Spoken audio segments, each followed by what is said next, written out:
Mga awit 66 verse 1 to 5. Sumigaw sa galak ang mga nilalang at purihin ng Diyos na may kagalakan.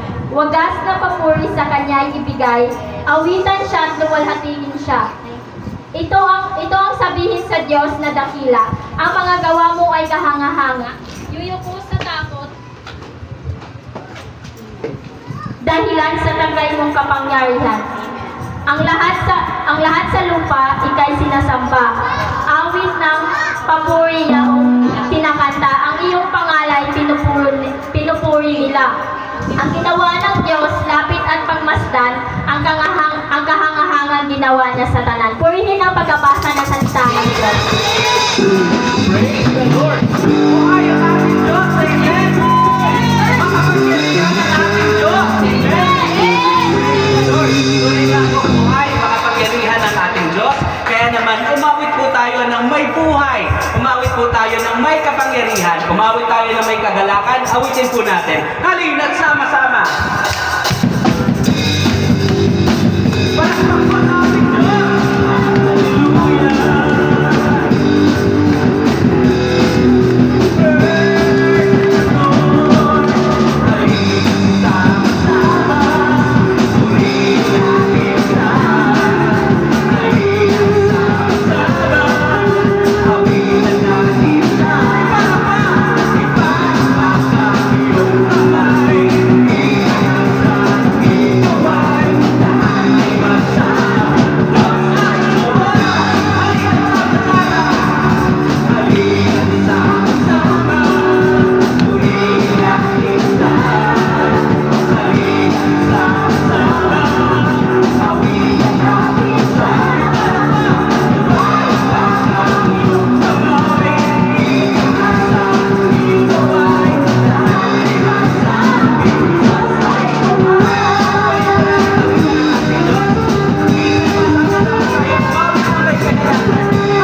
Panginoon, patuloy po kaming aawit sa iyo, Panginoon.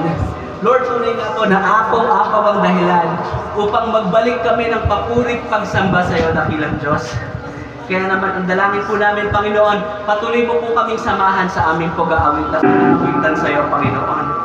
Lord, tunay nga po, lahat ng papuri ay sa iyo, Panginoon. Hindi po yan magbabago ng Jesus. Pakinggan mo po ang awitin ng iyong mga anak, Panginoon. Luluwalhatingin ka namin, Panginoon, ngayon at kailanman, Lord Jesus. Hallelujah, Jesus.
ng ating Diyos. Yes, Lord, tunay ka mo, Panginoon, salamat natin sa mga kinakalalas mong ginagawa, Lord Jesus. Kaya naman, Panginoon, sa iyo lamang po kami sasamba, Lord Jesus. Lord, itinutuon po namin ang aming mga isipan sa iyo, ang aming buong lakas at buhay, Lord Jesus. Lord, lahat ng ito, inaalay namin para lamang sa kapurihan mo, aming Diyos. Aawitan ka ng mga lingkod mo minsan pa, Lord Jesus. Purihin ka, Lord God.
Panginoon, na kami po minsan pa makalapit sa iyo, Lord Jesus. Lord, maraming salamat po sa kalayaan, Panginoon, na amin pong maitaas ang aming mga tinig sa iyo. Kami po'y makapalakpak, Lord Jesus, makatalon, Panginoon. Kami makaindak, Lord Jesus, tanda ng aming pasasalamat, pagpupuri at pagsamba sa dakilang pangalan mo, Panginoon. Lord, maraming salamat po sapagkat hindi mo po binibigo ang iyong mga anak, Lord Jesus. Lord, salamat po sapagkat daroon ng pagsama yan ng iyong banal na Espiritu, Panginoon, sa amin pong pag-aawitan, Lord Jesus. Lord, hindi po dito natatapos, Panginoon, ang pagkilos mo sa bawat isa sa amin, Panginoon. Naniniwala po kami, Panginoon, at nananampalataya na ikaw ang siyang patuloy na kukumpleto ng mga mensahe ng awitin mo, Panginoon. Lord, salamat po sapagkat alam po namin na babakunin po namin ang lahat ng ito hanggang sa paglabas namin ng bahay panambahan mo, Panginoon. Lord, maraming salamat po sapagkat sa bawat kataga ng mga awitin mo, naroon ng power, Panginoon. Kung kami man po, Panginoon, ay hiningal sa amin pong pagpupuri sa iyo, Lord, higit pa ron ang kalakasan na ibabalik mo po sa amin, Lord Jesus. Lord, salamat po. Salamat po. Tunay nga po, Panginoon, ang mensahe ng mga awitin, Lord Jesus, na wala po kami dapat ibang purihin, kundi ikaw lamang na aming Diyos, Panginoon. Kaya naman sa oras po ito, muli po namin ibinabalik ng maingat ang pinakamataas na papuri, parangal, pagsamba at pasasalamat sa matamis na pangalan ni Jesus. Ang lahat ay magsabi ng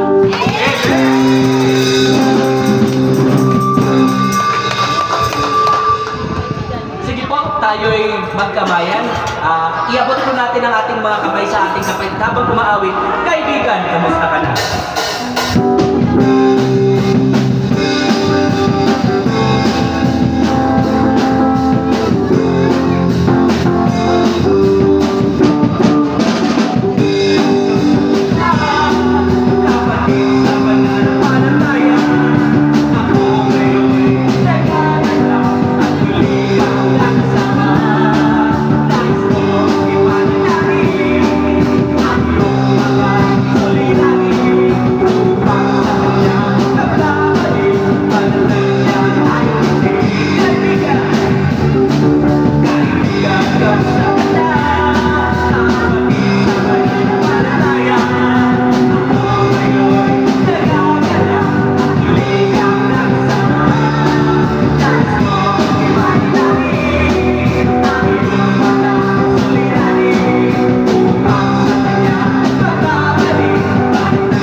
pinagdaanan, sa pagpapalo, sa mga pagpapala na binibigay, inaalaw ng Lord na mapagdaanan natin sa ating buhay. Salamat sa Panginoon dahil kahit kailan, kahit may mga bigat, hindi niya tayo iniiwan kahit kailan. So ayan po mga kapatid, sino po dito matapang i-share sa bawat isa kung gaano kabuti ang Panginoon sa buhay niya?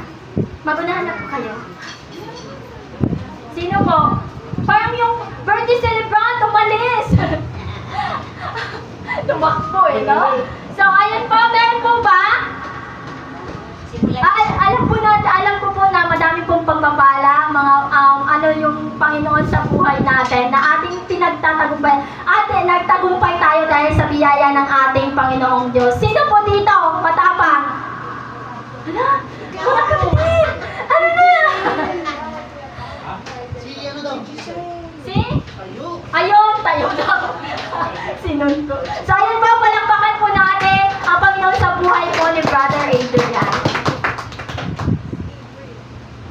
Ako po ay nagpapasalamat sa Diyos dahil kahit papano po naiibsan yung ko nararamdaman kahapon kasi may nabalitaan po kami na nagka-problema po sa bahay.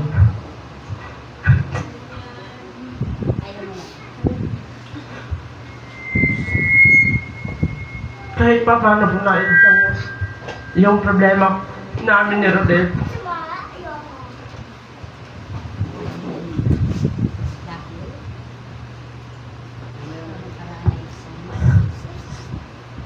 Binalitaan kami ni Mama, sabi niya nakiusap daw siya kay Papa na kasi si Papa may biso siya na alam naman na hindi makakaano sa kanya, makakabuti.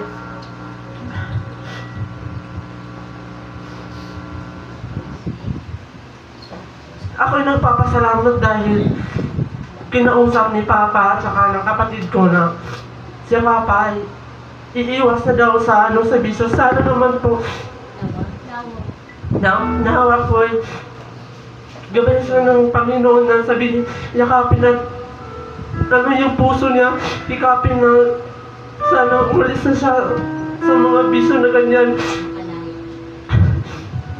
Dahil makakasama ito sa kanya.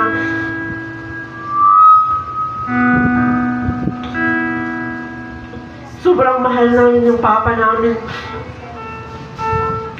Hindi siya ganyan nung bata pa kami.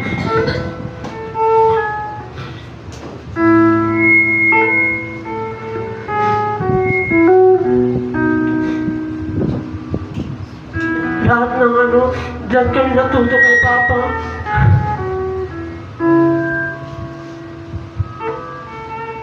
Kung ano man yung namin na narating sa buhay dahil kay Papa din, kay Mama. Mahirap man yung buhay namin, kakayanin lahat ng pagsubok sa Diyos. Dahil alam ng Panginoon na kaya namin lahat ng pagsubok sa buhay. Kaya ako'y nagpapasalamat dahil medyo nababawasan na yung namin ni Rodel nakaramdaman dahil sinabihin ni Mama na okay na at nakapag-usap na siya kay Papa na iiwas na daw sa bisyo. Kaya sa Diyos ang papuri at papasalamat. Amen.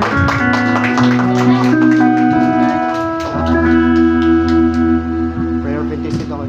Prayer petition ako. So ayun po, mga kapatid, nakita naman po natin yung sa kabila ng pagsubok na pinagdaanan ng ating kapatid na andun yung yung heart pa din niya na magpasalamat sa Panginoon at alam naman natin na si Lord ang kikilos sa puso ng bawat isa sa atin. Basta patuloy po tayo manampalataya, patuloy po tayo mag-stand sa faith natin at huwag po tayong paindap-indap. Kumbaga, patuloy tayo sa pag-grow sa mga gawain ng ating Panginoon at patuloy tayong anong tawag ito? Manalangin, basta yun na yun. Mag-pray po sa isa't isa dahil alam naman po natin na yung prayer is the best weapon against the trials at anumang mga pagsubok na ating pinagdaanan. So ayun po mga kapatid, meron pa po bang gusto magpasalamat sa ating Panginoon? Gusto mag-share sa kabutihan ng ating Panginoon? Wala na po ba? Ayun, praise God. So ayun po, palakpakan natin ang Panginoon sa buhay ni Brother JR. Praise God. Mabilis lang po yung ipapasalamat ko sa Panginoon. Actually, nung mga nakaraang linggo pa dapat, inipon ko lang para marami.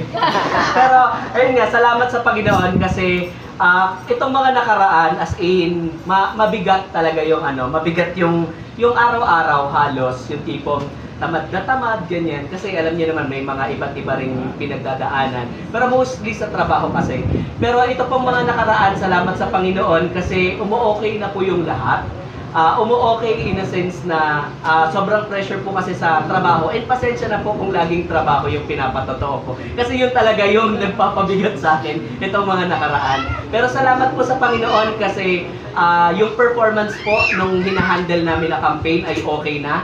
So graduate na kami sa mga moments na lagi na lang sermonan, lagi na lang gulpihan pagdating sa mga meeting, bugbugan, ganyan. So unang-una po yun na pinasasalamat ko sa Panginoon. So, yung bigat na nararamdaman ko noon, mas napapalitan siya ngayon ng drive, na ang gusto ko namang mangyari is kung ano yung mga natutunan ko doon sa span of time na dumaan ako doon sa kabigatan na yon, gusto ko namang i-share siya sa mga katrabaho ko na dumadaan din sa same pace. Salamat po sa Panginoon kasi mula sa pagiging lugmok, ako naman ngayon yung ginagamit ng Panginoon para i-cheer up naman yung mga kasama ko sa trabaho, number 1.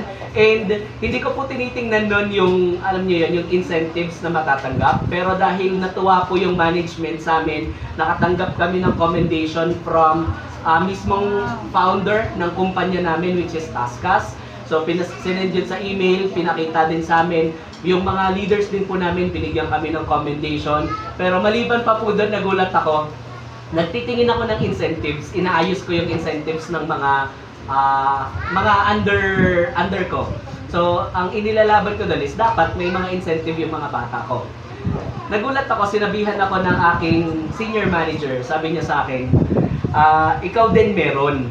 Sabi ko, paano ako magkakaroon ng incentive? Yung pangit-pangit ng scores ko. Sabi niya, binigyan ka ng senior director namin kasi natuwa daw siya sa naging performance namin. Hindi ko po tinignan yung halaga. Ang tinignan ko po doon is yung bagay na, ay, kung dati gusto kong mag-resign kasi hirap na ako. Ngayon, sa tulong po ng Panginoon, nabibigyan pa ako ng incentives kasi nag-e-excel po yung hinahandle naming campaign. Yun po yung pangalawa. Pangatlo po, ito pong mga nakaraang linggo, nakapag-invest po ako sa iba't ibang mga bagay. Una po, nakabili po ako ng punla namin sa crayfish. So meron na po akong ilang pirasong crayfish na balak po naming paramihin. Indoor farming po yung ginagawa namin ngayon. So salamat sa Panginoon. Pasimula pa lang siya. Then itong linggo rin pong to, sa tulong po ng papa ko na pumunta rin sa Bohol, nakabili po kami doon ng panimula ng babuyan.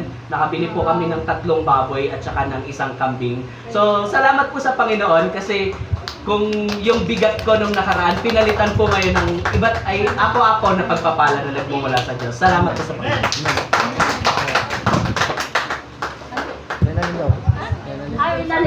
So yun po, nakita po natin yung patutuo ng ating kapatid na sa kabila ng yung pressure na pinagdaanan niya sa last week, andun yung pagkilos ng Panginoon sa buhay niya, yung mga pagpapala na nakuha niya. Tunay nga, basta patuloy tayong manampalataya sa ating Panginoon, hindi niya tayo bibiguin. Maamis ka na lang maamis ka sa pagkilos ng Panginoon sa buhay natin. So ayun po mga kapatid, meron pa daw po, may nagtuturo po kasi dito. May nagtuturo dito. Ayaw niya, baka ayaw. Sige, ayun po. baka bugbugin ako eh. Ay, ayun pa, meron pa. Ayun po, palakpakan po natin ang Panginoon sa buhay po ni Sister Lee. Praise God. Ako naman po yung nagpapasalamat sa, syempre po katulad ng lagi pong pinagpapasalamat, yung safety at mga blessings po ng buong pamilya namin. At ngayon naman po nagpapasalamat din po ako sa mga challenges na hinaharap po namin, yung pamilya namin. Kasi yung mga challenges na yun yung nagpapabuklod sa amin. At gayon na rin, mas lalo pang nagpapalapit sa amin kay God.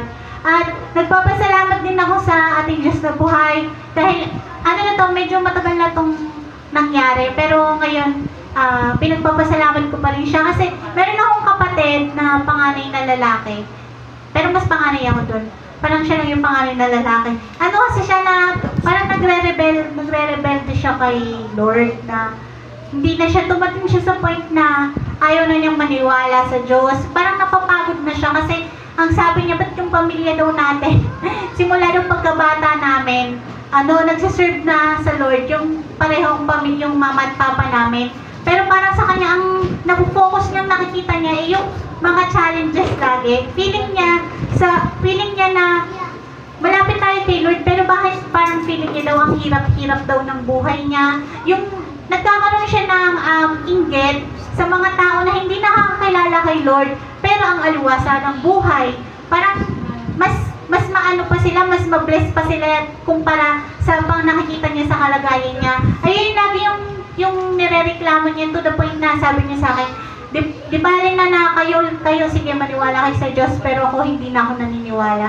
Ganun. So, nakakalungkot po yun sa part namin, lalo na po sa part ng parents namin na nagsuserve kay Lord, na yung mismong anak po nila yung parang nag-give up na kay Lord.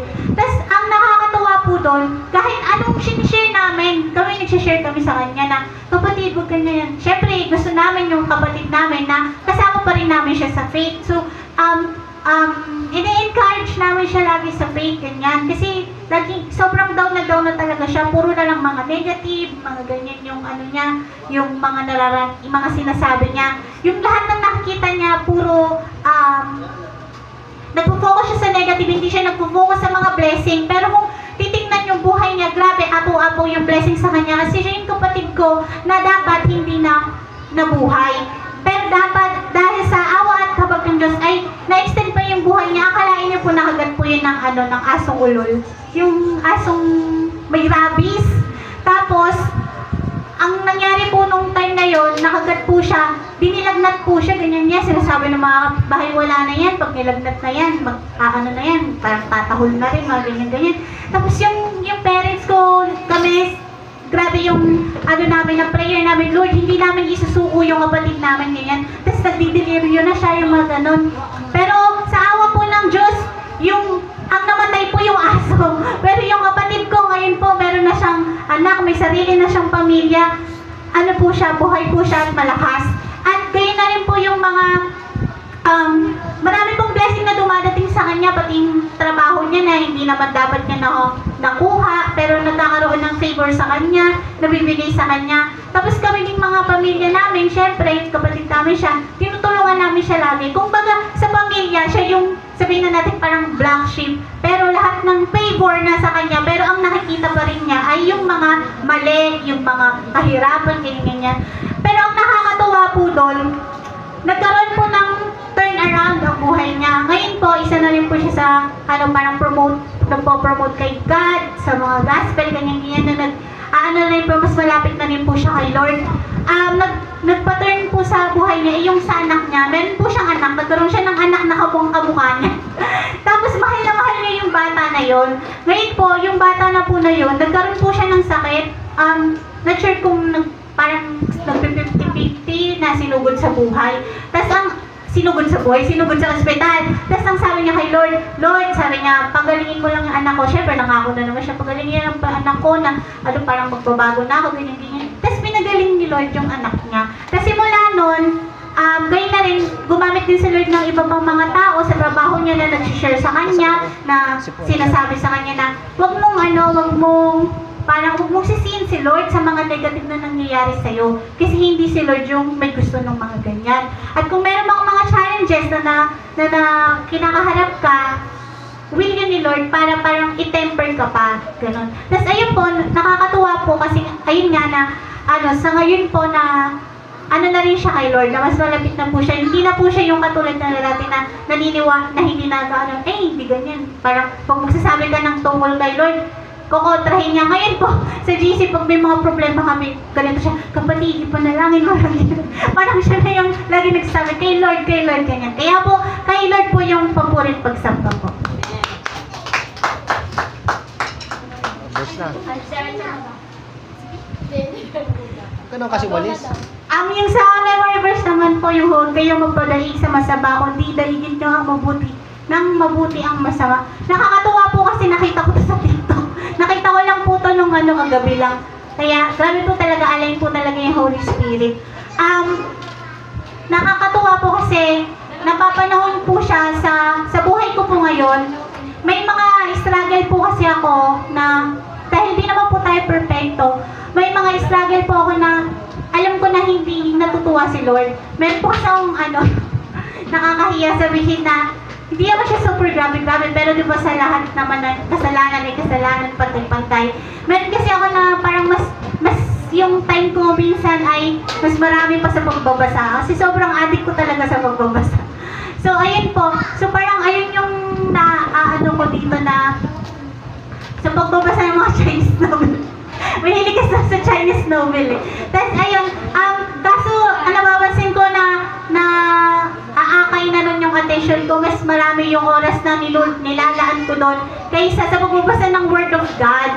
So ito po, napapanahon po to para sa akin na huwag po akong magpadaig sa masama. Kasi kapag hindi talaga align kay Lord, kahit feeling mo hindi naman masama, pero pagka yung lahat kasi ng bagay na minamahal mo, na ginugusto mo, na naglalaan ka ng time, ng higit pa kay Lord, ay hindi kay Lord. So, ayun po yung para sa akin na huwag po akong magpadaig sa masama, kundi daigin ko, kumbaga, daigin ko yung kagustuhan ko, yung desire ko, na gawin tong bagay na to na hindi kay Lord. Dapat mas mag-focus ako kay Lord. Kaya po, yun po, kay Lord po yung papo.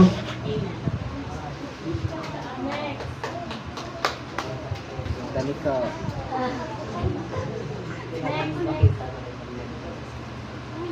Pero 26 na ako pagkatapos ko.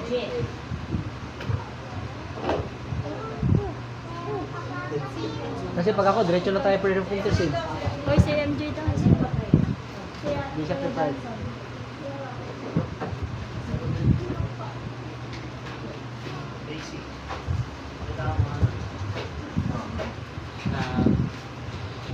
Roma 12:21.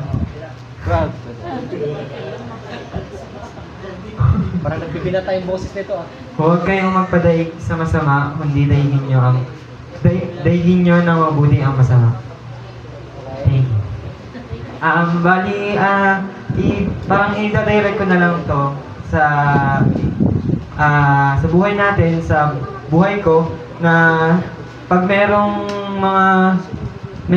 mga taong nakakagawa sa atin ng hindi maganda, hindi mabuti, or may nasasabi sa ating hindi kaaya-aya, imbis na patulan pa natin or makipagtalo, iyan na lang natin, kumbaga, gawa na lang natin ang mabuti or sabihan na lang natin ang mabuti. For example, may nakatalo ka, parang maiwasan mo na yung pagkatalo, parang sabihin mo na lang, God bless you, parang mga ganon, mga simpleng ganon. Yan lang. Sa Diyos ang pabuhay. Go, Rodel. Boss Rodel to. Yan, wireless. Kung wala na, ako na last.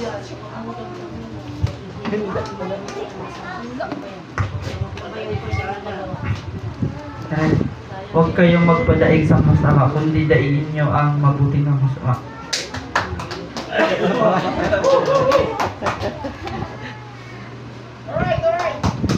Sa akin naman, yung pagkakaintindi ko dito, tulad nga sinabi ni MJ, Copy-paste.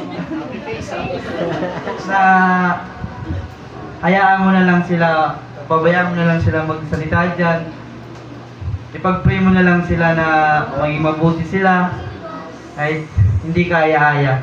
Yun lang. Ikaw. Ayun o.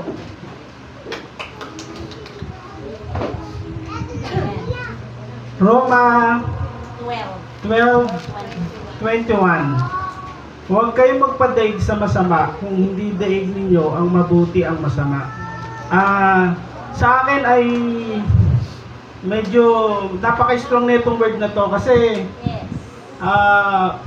past Monday meron akong ikakwento sa inyo kasi meron akong customer. Mamamolekta ako sa kanya. Ngayon, yung customer ay matanda na. Taga Teresa Rizal.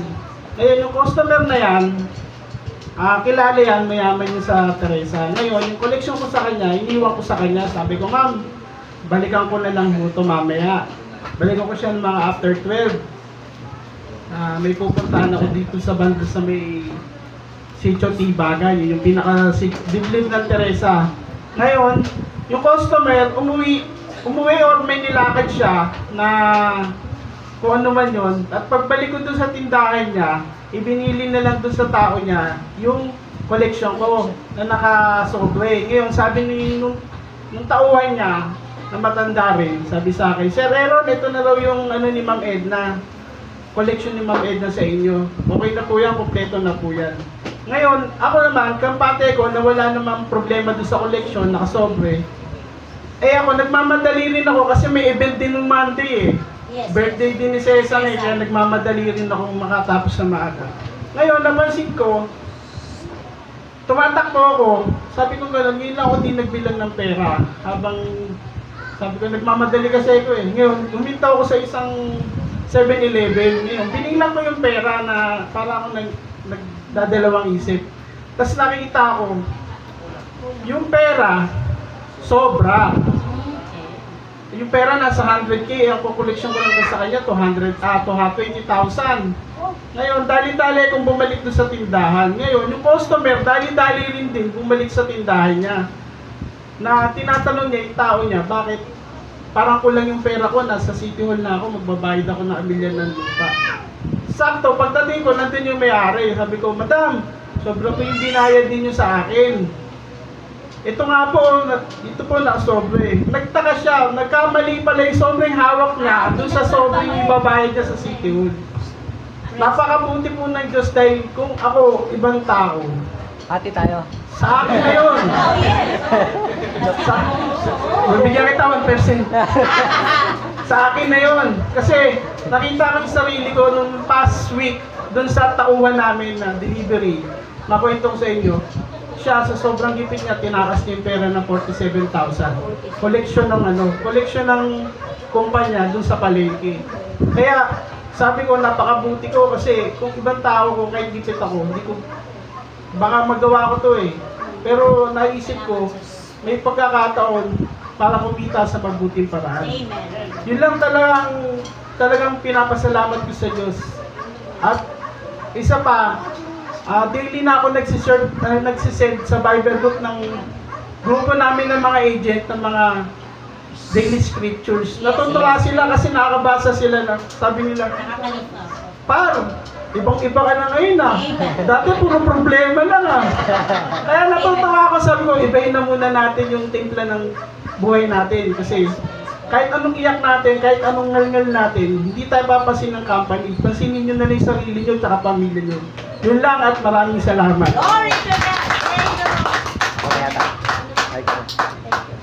So, yun po sa Romans 12:21, nababasa naman natin.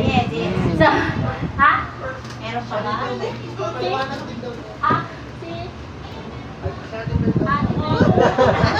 Papatuhin ka dyan. So dito po, Si Jason, may share yan. ay, Wala rin. So, malalampasan po natin ang kasamaan sa pamamagitan ng kabutihan. Tapos yung kabutihan na yun dahil sa ating Panginoong Diyos.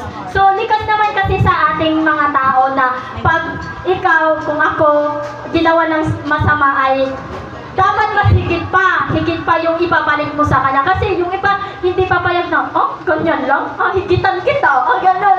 So, pero tayo na may Diyos na at isa si Lord yung best example sa verse na ito kung paano niya dinaig yung mga ginawang kasamaan sa kabutihan. Kasi doon sa paghihirap ni Jesus, yung sa pag-i-insulto niya, in-insulto siya, pero yung binalik ni Lord sa mga tao is yung kabutihan, pagmamahal. Yun, ganun din dapat tayo as a Christian. Kung tayo ay ginawa ng masama, ipapato natin sila ng kabutihan. Sa pamagitan ng, kunwari ikaw, nasaktan ka, emotional damage, yung ganyan.